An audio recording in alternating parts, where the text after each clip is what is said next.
안녕하세요. 김상진입니다. C++ 프로그래밍 두 번째 노트입니다. 이 노트에서는 C++ 원시 타입에 대해서 설명드리겠습니다.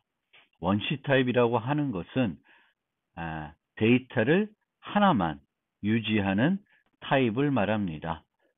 보통 우리가 사용하는 기본적인 데이터들이 원시 타입이 되겠습니다.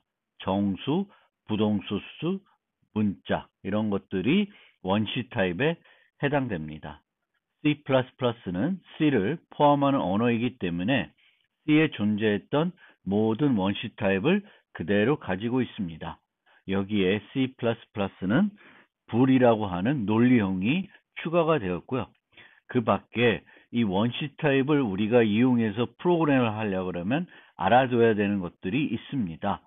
그런데 그 기존 C하고 달리 이와 관련해서 추가된 개념들이 있으니까 이 새롭게 추가된 개념들을 잘 집중해서 들어주시면 좋겠습니다.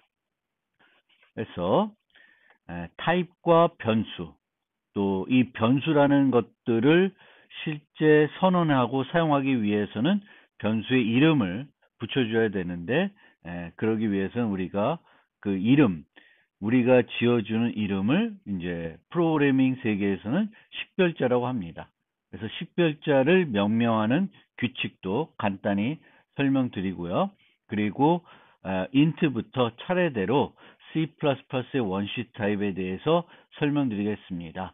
이걸 듣는 과정에서 기존 C와 어떤 차이가 있는지 유심히 살펴보시길 바라겠습니다.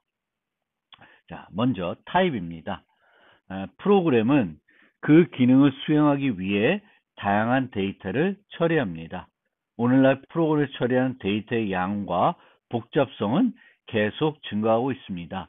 이런 복잡성이 증가되었기 때문에 기존의 구조화된 프로그램을 가지고 프로그래밍 하는 거에 한계가 있어서 요즘은 이제 주로 객체 지향 프로그램을 하게 되는 겁니다. 그리고 데이터의 양이 많아졌는데 그 양이 너무 많아졌기 때문에 이제 빅데이터라는 개념이 나왔고, 이 빅데이터가 현실화됨으로써 인공지능이 발전하게 되었습니다. 이런 점도 여러분들이 잘 이해해야 되겠습니다. 데이터는 그것의 종류에 따라 컴퓨터로 표현하는 방식이 다르며 필요한 공간이 다릅니다. 정수를 표현하는 방법, 부동소수를 컴퓨터로 표현하는 방법은 다르며 각각 필요한 공간이 다를 수 있습니다. 이와 같은 데이터의 종류를 구분하기 위해서 프로그래밍 세계에서는 자료 유형, 타입이라는 개념을 사용합니다. 그래서 CSE라고 하는 문자들, 일련의 문자들로 구성된 데이터를 우리는 문자열 타입이라고 합니다. 그리고 10, 이와 같은 정수는 정수 타입이라고 합니다. 1.5 이런 거는 이제 부동 소수 타입이라고 그러고요. C와 같은 문자 타입도 있고, 나중에 설명드리겠지만 true, false 두 가지 값만 가지는 불 타입도 C++에는 추가가 되어 있습니다. 타입의 종류에는 언어에 포함되어 있는 타입이 있고 사용자가 정의하는 타입이 있습니다. 그런데 여기서 말하는 언어에 포함되어 있는 타입은 컴파일러가 이해하는 타입으로 생각하시면 되겠고요. int, 또 여기 문자열, 더블 이런 것들이 되겠습니다. 그 밖에 모든 타입들은 사용자 정의 타입이 되겠고요. 프로그램을 우리가 만들 때 프로그래머가 직접 정의하는 타입도 당연히 그것들이 이제 사용자 정의 타입이지만, 시스템 라이브러리에 정의되어 있는 타입도 사용자 정의 타입의 한 종류로 보셔야 되겠습니다. 컴파일러는 그 타입 자체를 실제 이해하고 있지는 않죠. 그것이 이제 그 정의된 그걸 이용해 가지고 사용할 수 있는 거지, 그것이 없이 컴파일러 자체가 그 이미 그 타입을 이해하고 있는 것은 아닙니다. 그래서 이 사용자 정의 타입에는 여러분들 프로그래머가 직접 정의하는 타입과 시스템 정의 타입이 포함된다. 이렇게 이해하시면 되겠고요. 타입은 그 타입이 가질 수 있는 값의 범위와 그 타입이 이용할 수 있는 연산에 의해서 정의가 됩니다. 우리가 int라는 타입이 있으면 이거에 범위가 있을 거고요. 그 범위는 다른 말로 도메인이라고 합니다. 그리고 정수 같은 경우에는 그 정수를 표현하기 사용되는 공간의 크기에 따라서 범위가 달라지게 되겠습니다. int를 몇 바이트로 시스템에서 표현하냐, 내가 사용하는 컴파일러가 int를 몇 바이트로 쓰냐에 따라서 int의 범위는 달라질 수가 있습니다. 예를 들어 4비트다 그러면은 이제 unsigned 개념, 양의 정수만 처리한다 그러면 16개의 정보를 나타낼 수 있으니까 0에서 15가 될 거고요. 음수까지 같이 포함해서 표현한다 그러면은 비트 수는 항상 짝수개의 데이터를 표현할 수 있기 때문에 0을 포함하게 되면은 양수의 개수와 음수의 개수가 같아질 수가 없습니다. 그래서 보통 우리는 이제 2의 보수라는 표현법을 쓰는데 이 경우에는 음수가 하나 더 항상 많이 존재하게 됩니다. 이 개념도 꼭 여러분들이 프로그램할 때 신경 써야 되는 부분입니다. 왜냐하면은 가장 작은 정수값, 요 값에 대응되는 요거를 부호를 바꿨을 때 대응되는 양수값은 존재하지 않게 됩니다. 그래서 모든 음수를 양수로 변환했을 때 제대로 변환이 안 되는 거죠. 하나 빼고는 다 변환이 되겠지만 가장 작은 거는 변환이 안 된다. 그 점도 우리가 꼭 기억해 둬야 되겠습니다. 자, 프로그래밍에서 특정 데이터는 보통 한 번만 사용하지 않고요. 해당 데이터의 값은 프로그램이 실행되는 동안 바뀔 수 있습니다. 그런데 이런 데이터들은 우리가 어디에, 프로그램이 실행되는 동안 어디에 유지되냐면은 메모리에 유지됩니다. 그래서 이 메모리에 유지된 데이터들을 접근하고 사용하기 위해서 우리가 사용하는 개념이 변수라는 것입니다. 즉, 변수는 어떤 데이터 값을 저장하는 그 공간을 말해요. 그리고 그 공간에 이름을 붙여서 우리가 그 데이터를 사용하고 수정하고 그렇게 하는 거죠. 그런데 앞서 말씀드렸듯이 그 데이터는 그것의 종류에 따라서 방식이 다르며 공간이 다르다고 했어요. 필요한 공간이. 따라서 우리가 변수를 선언할 때에는 데이터를 저장하기 위한 거고요. 그 데이터에 어떤 이름을 붙이려고 하는 거예요. 그러면 이 변수를 우리가 선언할 때에는 꼭 두 가지 정보를 제공해야 되겠죠. 하나는 타입 정보입니다. 타입 정보를 줘야지만 어느 정도 크기의 메모리를 공간을 확보해 줄지를 이제 알 수 있습니다. 그래서 타입 정보를 줘야 되겠고 그 데이터를 우리가 어떤 이름으로 접근할지를 지정해 줘야 됩니다. 그래서 이름이 필요합니다. 그리고 이 타입에 따라서 확보하는 공간의 크기가 달라지는 거죠. 그래서 저는 이제 뒤에도 보시겠지만 이렇게 컵으로 표현하게 됩니다. 그리고 이 컵에 이름을 붙이는 거예요. N, A 이런 이름을 붙여서 이 컵에 들어있는 데이터를 접근하고 수정하게 되는 거죠. 그런데 이 크기가 요만한 크기에서 토끼를 담을 수 있는데 그럼 이 그릇에 이 컵에 코끼리는 담을 수가 없겠죠. 따라서 특정한 공간의 크기에는 유지할 수 있는 값이 제한이 되는 거예요. 그 범위를 벗어날 수가 있는 거죠. 우리가 여기에 담을 수 있는 값보다 더 덩치가 더 필요한 데이터는 담을 수가 없게 되는 것입니다. 변수의 종류를, 프로그램에 사용하는 변수의 종류를 살펴보면 어떤 기준으로 분류하냐에 따라서 크게 세 가지로 분류할 수가 있습니다. 선언하는 위치에 따라서 분류할 수 있고, 특성에 따라서 분류할 수 있고, 원시 타입이냐 복합 타입이냐에 따라서 분류할 수가 있습니다. 그럼 각각을 설명드리면 어떤 위치에서 우리가 변수를 선언하냐에 따라서 전역 변수, 지역 변수, 매개 변수, 멤버 변수로 구분될 수 있습니다. 그러니까 프로그램 할 때 우리가 사용하고자 하는 변수를 어디다 선언했냐? 함수 밖에, 이건 C++ 공통적인 얘기입니다.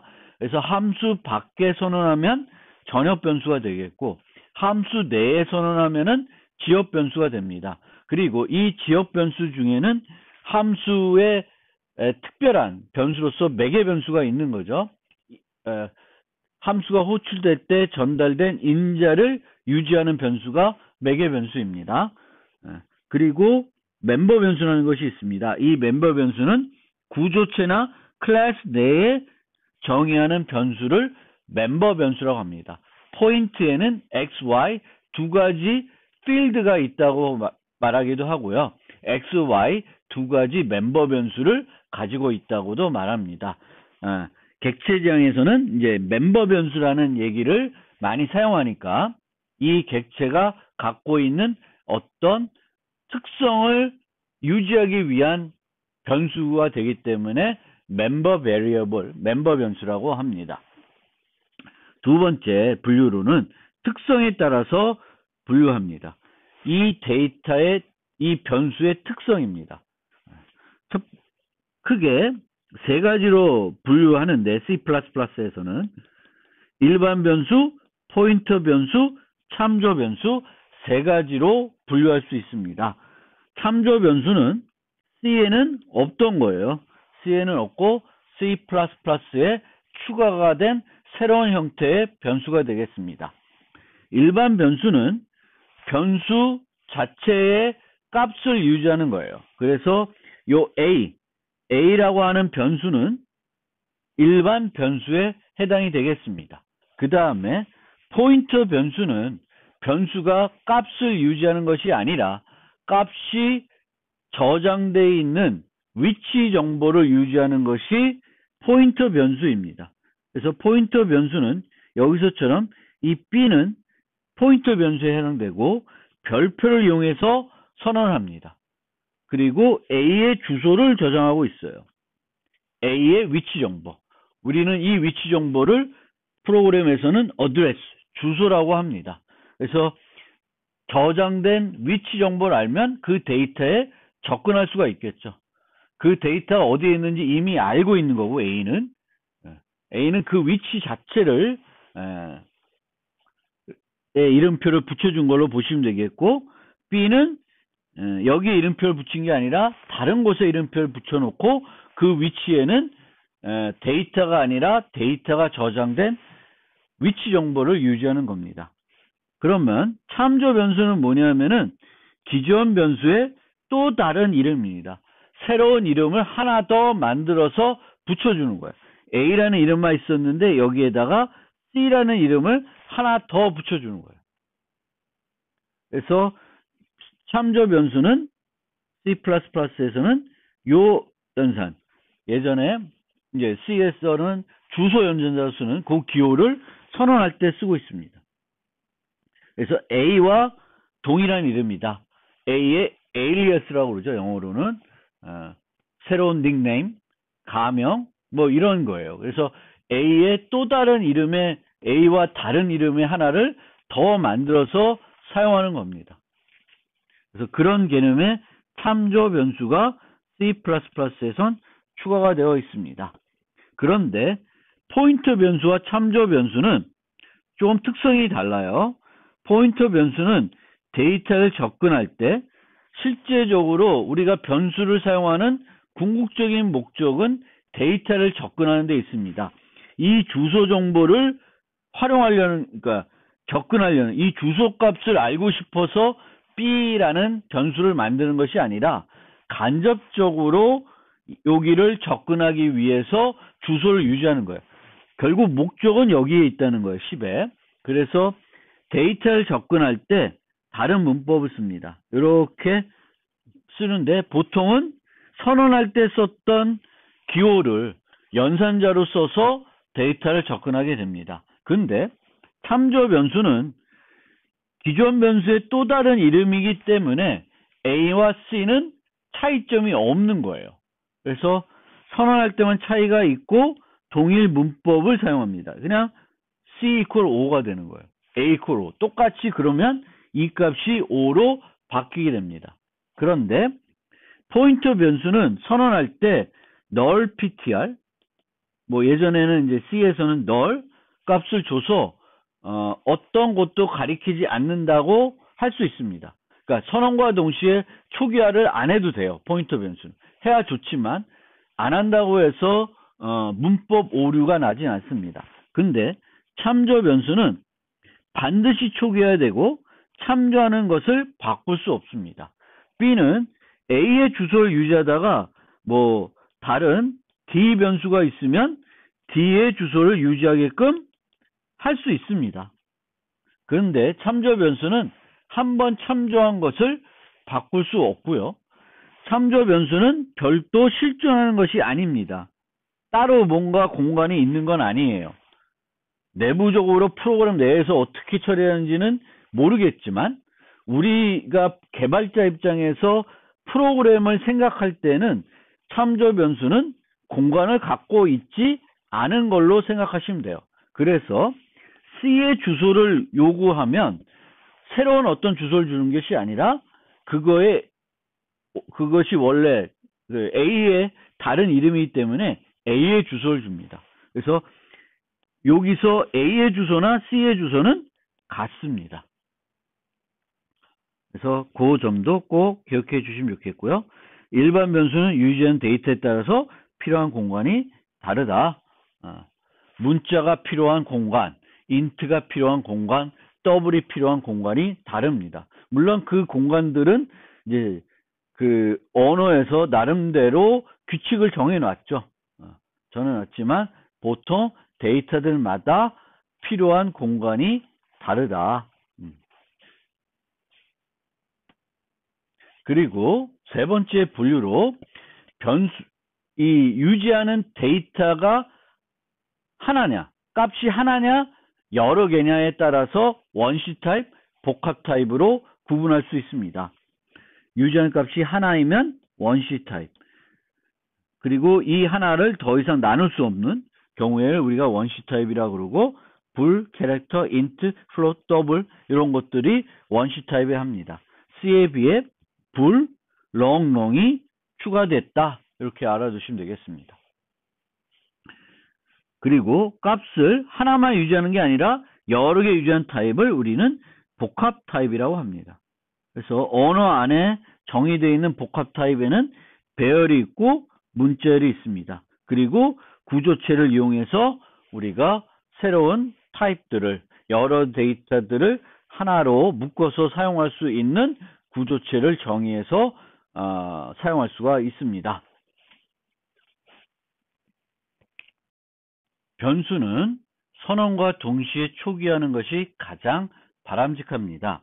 변수라는 건 아까 말씀드린 것처럼 어떤 컵이 준비가 되는데 이 컵은 메모리의 어떤 특정한 위치이기 때문에 그 공간을 확보했을 때 거기에 이미 예전에 다른 데이터들이 저장되어 있을 수 있습니다. 그러면 이 컵은 그 값으로 채워져 있는 상태가 되게 됩니다. 그랬을 때 그 변수를 사용하게 되면 내가 생각했던 값이 아닌 엉뚱한 값을 사용하기 때문에 프로그램에 오류가 발생할 수 있습니다. 따라서 공간을 확보한 다음에는 그 공간을 초기화해 주는 것이 필요합니다. 내가 필요한 값으로 채워주는 것이 필요합니다. C++11 이전까지는 이 초기화하는 방법이 크게 세 가지 방식이 있었습니다. 여러분들이 잘 알고 있는, 많이 사용하고 있는 방식이 바로 equal 기호를 사용하는 거예요. a equal 10. 그럼 a라는 변수를 만들고 a에 요 안에 10이라는 값을 넣어주는 거죠. 10을 넣어주고 여기다 이름을 a로 붙여주는 거예요. 그런데 C++가 도입되면서 객체라는 것을 이제 사용하게 되었고, 객체를 아직 문법은 설명 안 됐지만 초기화하기 위해서 이런 가로를 이용하는 것을 도입했어요. 그러면 객체를 초기화할 때 가로를 사용할 수 있으니까 일반 변수를 초기화할 때도 가로를 사용할 수 있게 만들자 해가지고 이제 C++ 초기에 이제 이 방법도 추가로 도입됐습니다. 그러니까 가로를 이용할 수 있고 이퀄을 이용할 수도 있어요. 그리고 배열이나 또는 구조체 같은 경우에는 우리가 이 중괄호를 이용해서 초기화를 할 수 있었습니다. 초기 값들을 나열해서 배열이나 구조체를 초기화할 수 있었어요. 그러니까 변수를 초기화하는 방법이 상당히 다양하다라는 거예요. 그리고 이게 세부적으로 또 여러 가지 형태로 나누어질 수도 있습니다. 근데 크게는 이제 이퀄로 쓰는 거, 가로 쓰는 거, 중괄호 쓰는 거 세 가지가 있었는데 너무 많다, 복잡하다. 그래서 C++11 모던 C++를 표준화하는 과정에서 이 복잡한 것을 단순화시키자. 그리고 강건성을 높이자 해가지고 요 하나만 가지고, 중괄호만 가지고 모든 경우에 다 할 수 있게끔 바꿨습니다. 그래서 이제는 이렇게 중괄호를 이용해서 초기화하는 것이 바람직하다고 C++11 이후 모던 C++에서는 여러분들도 이제는 중괄호를 이용해 가지고 초기화를 하는 것이 바람직합니다. 그런데 제가 느낄 때도 저도 똑같이 느끼지만 이 이퀄을 여러분들 얼마나 많이 프로그램을 해봤는지 모르겠지만 저는 아주 오래 전부터 10년 넘게 10년, 20년 넘게 이퀄을 써서 초기화를 하고 있었습니다. C++.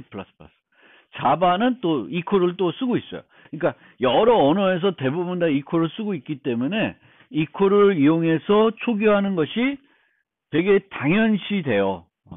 그래서 이퀄을 안 쓰고 이렇게 중괄호로 쓰면 보기도 어색하고 되게 느낌이 그래요. 그런데 이거를 또 쓰다가 보면은 제 생각에는 자연스럽게 익숙해질 것 같습니다. 그래서 여러분들이 이퀄을 이용한 대입을 얼마나 오래 쓰셨는지 모르겠지만 이제 앞으로는 C++에서는 이 중괄호를 이용한 초기화를 가급적이면 사용해 주셨으면 좋겠습니다. 그런데 얘로 이용해서 모든 경우에 다 할 수 있다라고 해서 이렇게 바꾸고 있는데 실제 사용을 해보면 그렇지 않습니다. 여전히 예전 방법으로 돌아가야 되는 경우가 있어요. 특히 객체 쪽에 가면은 이퀄을 쓸 수밖에 없는 경우도 존재합니다. 그래도 어쨌든 이렇게 표준화가 되었기 때문에 여러분들 가급적이면 중괄호를 이용해서 초기화해 주셨으면 좋겠습니다. 그리고 이 중괄호를 이용해서 초기화를 하게 되면 축소 변환을 하면은 문법 오류가 됩니다. 우리가 변환이라는 것은 하나의 타입을 다른 타입으로 바꾸는 거예요. 우리가 강제적으로 바꿀 수도 있고 자동으로 프로그램에서 바꿔줄 수도 있습니다. 상황에 따라선. 그런데 축소 변환, 확장 변환이라는 개념이 있습니다. 그래서 축소 변환은 더 작은 크기로 가는 거, 또는 데이터가 정보가 손실될 수 있는 방향으로 변환되는 것을 우리는 축소 변환이라고 해요. 그래서 보통 정수가 이렇게 short, int, long, long 이렇게 돼 있거든요.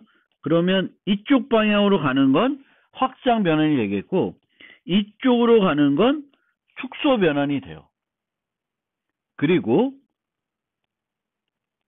부동소수는 float, double, long double이 있는데, 이렇게 가는 거는 확장 변환이고, 이렇게 가는 거는 축소 변환입니다.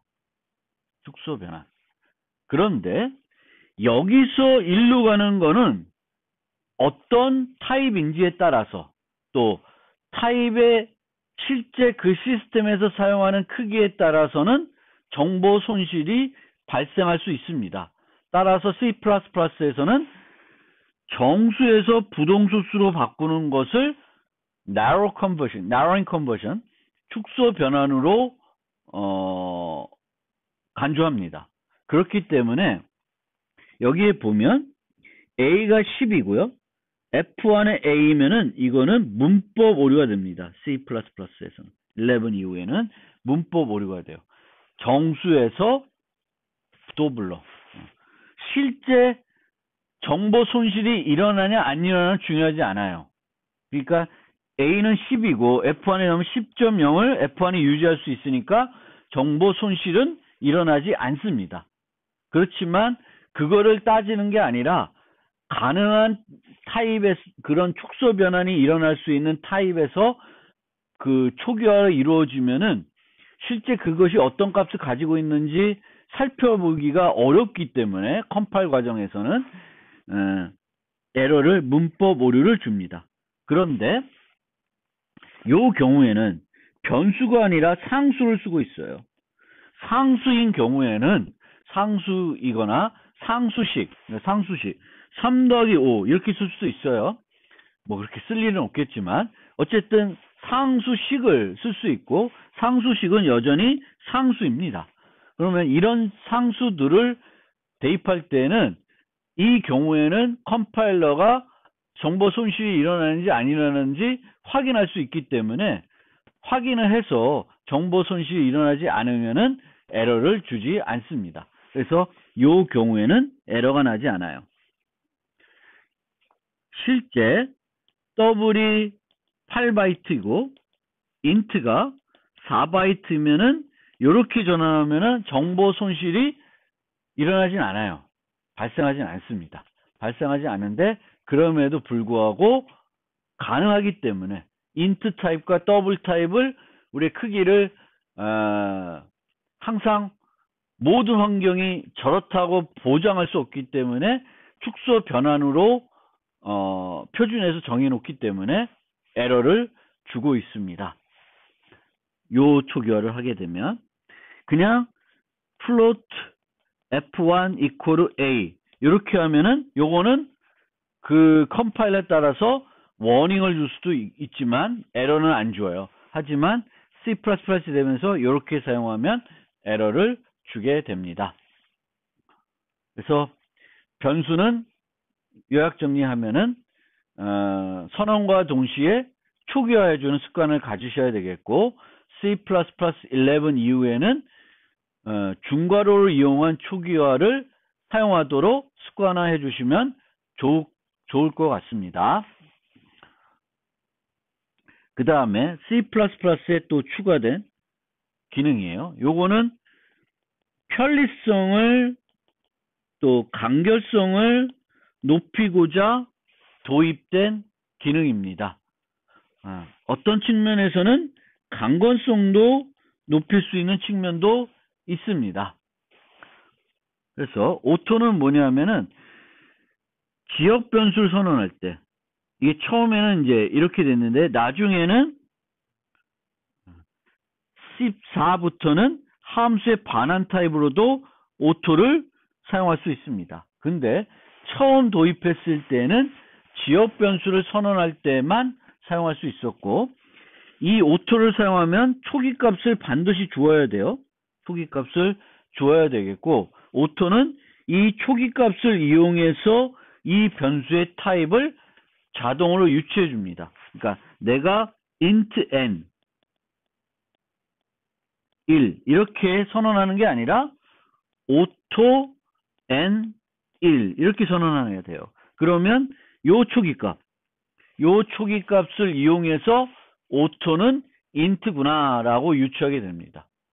그래서 오토 키워드는 초기에는 이 새로 도입된 문법 중괄호를 이용한 균일한 초기화 사용하면 직관적으로 동작하지 않는 문제점이 있었지만 이게 다 개선돼서 17 이후에서는 이제 이 오토랑 중괄호를 같이 써도 문제가 없습니다. 근데 17 이전에는 중괄호를 오토랑 같이 쓰면은 약간 이상해요. 이런 경우에는 이 n을 정수로 유추하지 않고 요 타입으로 유추합니다. 근데 17에서는 이렇게 하면은 int로 유추하고 있고, 내가 요걸 원한다 그러면 요렇게 하시면 되겠습니다. 그래서 이제 11, 14, 17 이런 식으로 흐르면서 이 오토와 새로 도입된 문법들의 어떤 오류들을 다 해결해 주고 있습니다. 그러면 이 오토를 쓰는 거의 장점은 뭐냐? 첫 번째, 프로그램 실수를 줄여줄 수 있습니다. 그러니까 프로그래머는 실제 어떤 타입이 될지 제가 모르고 쓸 수 있어요. 그러니까 컴파일러가 유추하는 것이 개발자가 유추하는 것보다, 개발자가 생각해서 타입을 직접 표시하는 것보다는 더 정확할 수 있다라는 겁니다. 그게 한 측면이 있어요. 그리고 우리가 이제 이런 원시 타입들은 뭐 몇 자가 안 되고 간단하니까 얘 대신에 오토를 사용할 일은 어떻게 보면 간결성 측면에서는 그 니드가 없죠. 필요하다고 생각이 안 들지만, 요런 타입 같이 이제 시스템에 있는 타입들 보면은 대단히 길고 복잡한 타입들이 있어요. 그거는 타이핑하는 것조차 번거로울 수 있습니다. 그럴 때는 그냥 오토를 쓰는 게 훨씬 간결하고 정확할 수 있어요. 내가 오류를 안 변할 수 있으니까. 그리고 오토를 쓰게 되면 수정을 쉽게 해줄 수 있습니다. 특히 이제 나중에 새로운 포문이 있는데요. 그 포문에서는 이 오토를 쓰게 되면은 반복해야 되는 그 복합 타입이 변하더라도 자연스럽게 오토가 거기에 맞는 타입으로 동작을 해줍니다. 그래서 오토로 해놓으면 내가 1 했을 때, 이렇게 했을 때 나중에 요것만 바꿔버리면 이 오토가 int에서 다 자동적으로 플로트나 W 되겠죠. W로 바뀌어서 처리가 됩니다. 그래서 이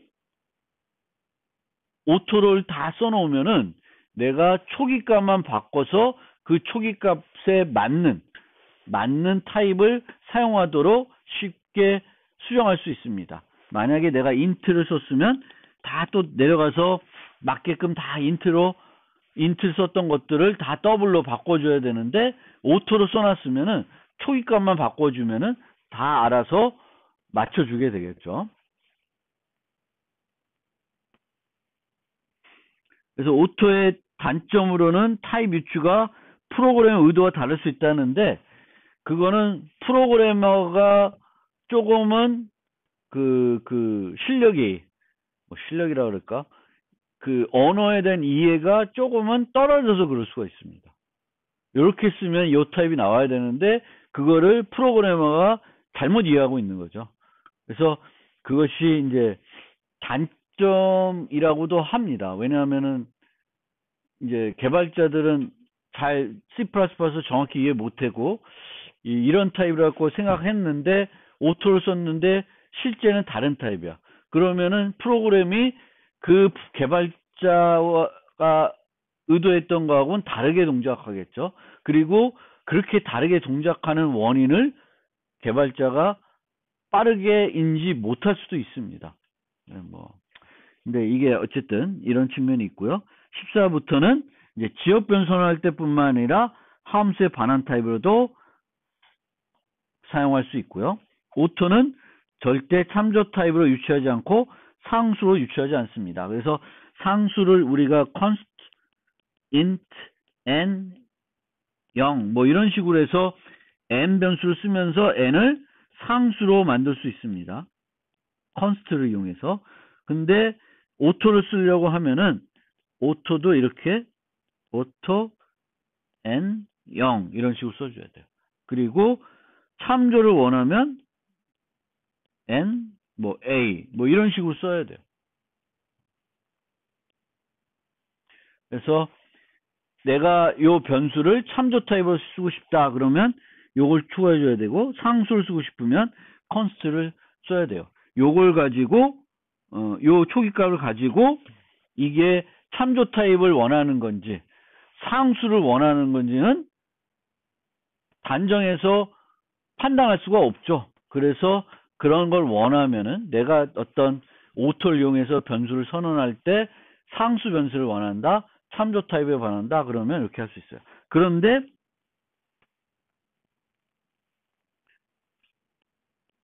오토 n a 하면은 a의 주소죠. 요거는 n을 포인트 타입으로 해줍니다. 포인트 타입으로 변환을 포인트 타입으로 인식해줘요. 그러니까 초기 값을 주소로 쓰면 얘는 포인터로 인식하게 됩니다.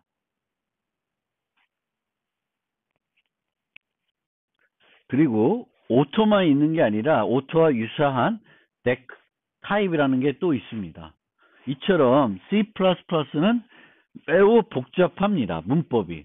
여러 가지 기능들이 필요하다고 생각하는 기능들을 마구잡이로, 제 느낌은 마구잡이로 다 추가를 하고 있어서 실제 C++에 있는 모든 기능을 익히려고 그러면 상당히 어렵습니다. 실제 여기에 있는 dec 타입이나 오토를 몰라도 프로그램을 못하는 건 아니에요. 프로그램 충분히 할 수 있습니다. 근데 오토를 알면 좀 더 편리하게 프로그램을 할 수도 있습니다. dec 타입도 잘 알면 그거를 이용해서 편리하게 프로그램을 할 수 있는 측면도 있는데, 모른다고 해서 프로그램을 전혀 못하는 건 아닙니다. 할 수 있습니다. 그런데 이렇게 새로운 어떤 기능들을 추가를 한다. 그게 C++의 특성이고요. 그 특성 때문에 저는 별로 C++ 언어를 안 좋아하는데 그렇습니다. 그래서 데클레 타입은 오토하고 비슷하게 타입이 필요한 곳에 사용하는 거예요. 근데 어떤 식으로 사용하냐면 함수처럼 사용합니다. 그러니까 사용 방식이 size of 연산자와 유사합니다. 그래서 여기 보시면 데클레 타입하고 가로하고 요 안에 표현식이 옵니다. 표현식이 와서 그 표현식의 값하고 똑같은 타입을 유추해가지고 n1을 그 타입으로 만들어줍니다. 그래서 n은 여기 보시면 const int죠. 그러면 n은 const int로 해석을 해주는 거예요. 그러니까 오토 쓰는 거하고는 다르죠. 여기에 오토 n1 1 하면 오토는 그냥 int로 해석을 해요. 근데 데클 타입을 쓰면은 이 표현식과 동일한 타입으로 해석을 해줍니다. 그래서 그런 차이가 있습니다. 타입이 필요한 곳에 타입 대신에 사용할 수 있고요. 오토와의 차이점은 오토는 초기 값을 이용해서 유추하는 거고, 데클 타입은 키워드 다음 가로 안에 들어오는 표현식으로부터 타입을 유추해 주는 거예요. 타입으로 치환해 주는 겁니다. 식을 인자로 받아서 식의 타입으로 치환해 줍니다. 이 과정에서 아무것도 실행되진 않아요. 뭐 예를 들면 dec 타입 A 더하기 B, C 이렇게 할 수도 있어요. 그럼 A 더하기 B가 실제 덧셈이 이루어지냐? 아닙니다. 그냥 A 더하기 B, A가 int, B가 int, 또 A가 int, B가 더블이면 더블로 인식하겠죠. 더블이 돼버릴 겁니다. 그래서 이 식 자체가 식이 올 수 있는 거고, 아주 복잡한 식을 주더라도 그 식의 타입을 해석해서 그 타입으로 변수를 만들어준다. 보통 일반적인 프로그램 할 때 사용되지 않고 범용 프로그램을 할 때 함수의 반환탑 지정에게 많이 사용합니다. 14에서는 이런 형태도 많이 사용돼요. 아주 복잡합니다. 요거에 대해서는 좀 13장 가서 설명드리겠습니다. 제가 말씀드리고자 하는 것은 원시 타입들이 있고 타입 선언을 하는데 이제 C++에는 오토라는 것이 추가됐다. 근데 실제 오토라는 것만 있는 것이 아니라 데클 타입이라는 게 있다. C++는 복잡하다. 그거를 좀 말씀드리고 싶습니다. 자, 변수를 하면 변수는 선언하는 위치에 따라서 전역, 지역, 매개, 멤버 변수 이렇게 네 종류로 나눌 수가 있다고 그랬고요. 이런 변수들은 어디에 선언냐에 따라서 가시 영역, 수명이 달라져요. 가시 영역이라고 하는 건 주어진 변수를 이용해서 프로그래밍 할 수 있는 영역이에요. P는 메인의 지역 변수이고 P는 선언된 이후 이 함수에서는 P를 이용해서 프로그램 할 수 있습니다. 그럼 P의 가시 영역은 메인 함수가 되겠습니다. 그리고 이 i는 이 포문에 들어있는 요 int i는 이제 C++에서는 이 색인 변수를 선언할 때 포문에서 선언할 수 있습니다. 이 경우에는 이 i는 요 포문 내에서만 쓸 수 있어요. 여기서 i 쓰면 에러가 납니다. 왜냐하면 가시 영역이 요 포문으로 제한되기 때문에 그렇습니다. 매개 변수도 요 안에서만 제한되겠죠. 그런데 요 스트럭처는 멤버 변수예요. 그리고 C++에서는 스트럭처 내에 이렇게 함수를 넣을 수도 있습니다. 클래스를 정의할 때도 함수를 넣을 수 있지만 스트럭처를 정의할 때도 함수를 넣을 수 있어요. 그러면 얘의 가시 영역은 구조체 내에 어디서든지 사용할 수 있어요. 여기서 쓸 수도 있고 여기서 쓸 수도 있습니다. 이것이 이 밑에 정의되어 있어도 마찬가지입니다. 구조체 내에 정의되어 있으면 위아래 어디서든지나 다 사용할 수 있습니다. 그리고 얘는 전역 변수인데 전역 변수는 파일 가시 영역을 가지고 있습니다.